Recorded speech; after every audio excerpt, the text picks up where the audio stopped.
Okay, guys, thanks for joining me again today. We will be continuing on with our phase one stabilization program.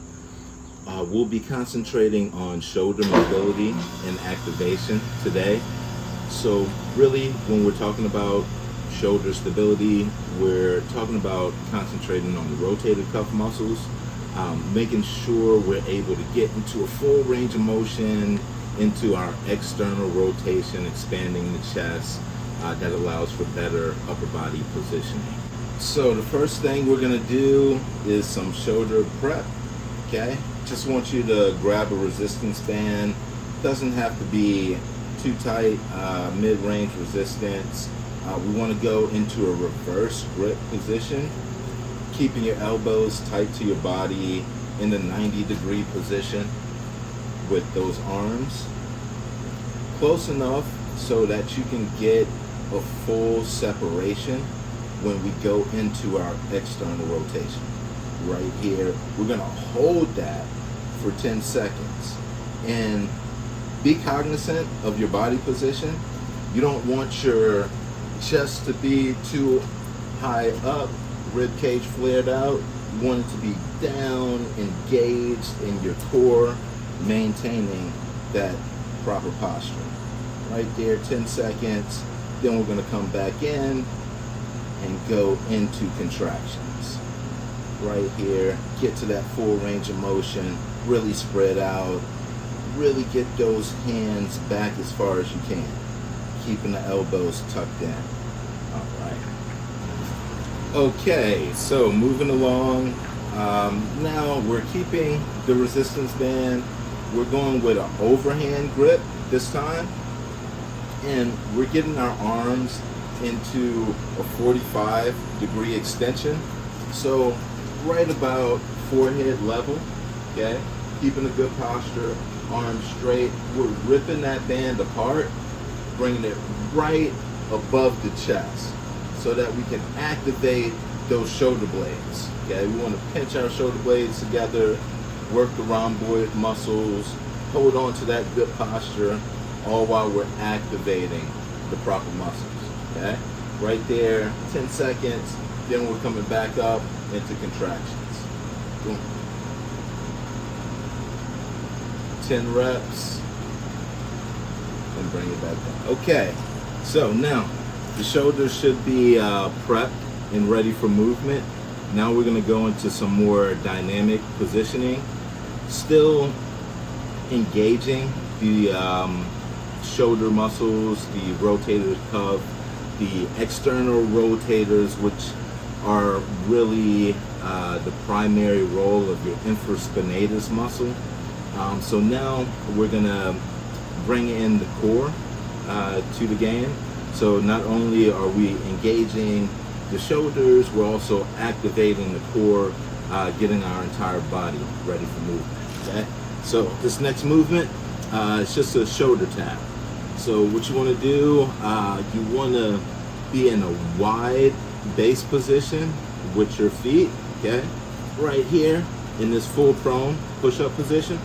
Now, we're not going to twist our hips too much. We're going to try to prevent that from happening. We want to be strong here, strong in the core, strong in the shoulders, strong through the chest, and we're coming up to touch our opposite shoulder. Back down, switching to the other side, back down, right there, trying to minimize that hip twist as much as possible. Yeah, right there, we'll go 10 each side. Bop, bop, bop. Keep it going. Okay, so continuing on, going into another dynamic movement where we're emphasizing shoulder stability, but also really activating the core. So this one is going to require a dumbbell or a kettlebell. Not too much weight, 10 pounds would be ideal for this. But if you want to challenge it, you can always increase the weight. So what we're doing, we're getting back into that prone position, okay? Wide base still, feet separated, hands directly under the shoulders. We want the weight to one side of our body, okay? all the way over to the side, getting into that prone position. We're gonna reach across the body, grabbing that weight, bringing it to the opposite side, all while keeping that proper position, making sure that supported arm is stabilized. Same thing, reaching across, bringing it to the opposite side. Right back down, keep it going. Try to keep the hips low, try to keep them from twisting, boom, and keep it moving. All right? Okay, so next, getting the full body involved, we're going to an elevated glute bridge, okay? So I'm gonna be using my bucket here. You can use any elevation, a bench, elevated step where your head can clear the top. But all you wanna do is get your shoulder blades right on top of the elevation, okay? Into that bridge position right here. And we're gonna get the hips up. We're going with one leg extended. One leg extended, holding it up with the supported, okay? Keeping the arms extended above the chest. 10 seconds in this position. After 10, we're dropping the hips, coming back up. Dropping, coming back up. 10 reps, each side. Okay, so moving on to the next circuit.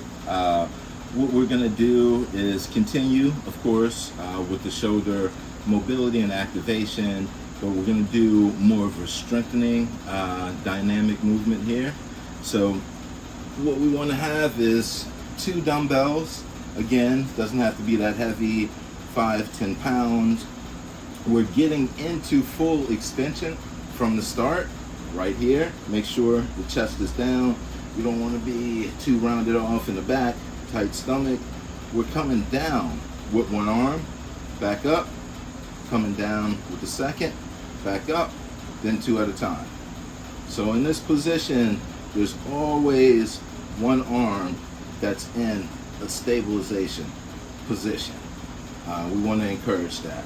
So getting through, want to do about 6 3-count presses, and that'll be it, okay?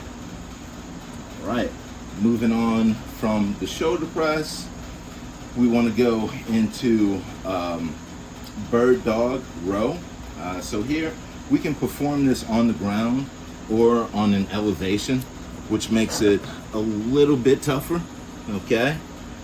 But from the ground here, what we're gonna do, we're getting into that classic bird dog position where we have opposites up, but instead of the arm extended, we're gonna have that arm down, right to the ground, okay? Keeping the leg up, keeping your balance, a big pull into that row, back into the full extension, just like that. Keeping your balance throughout the movement, 10 reps each way.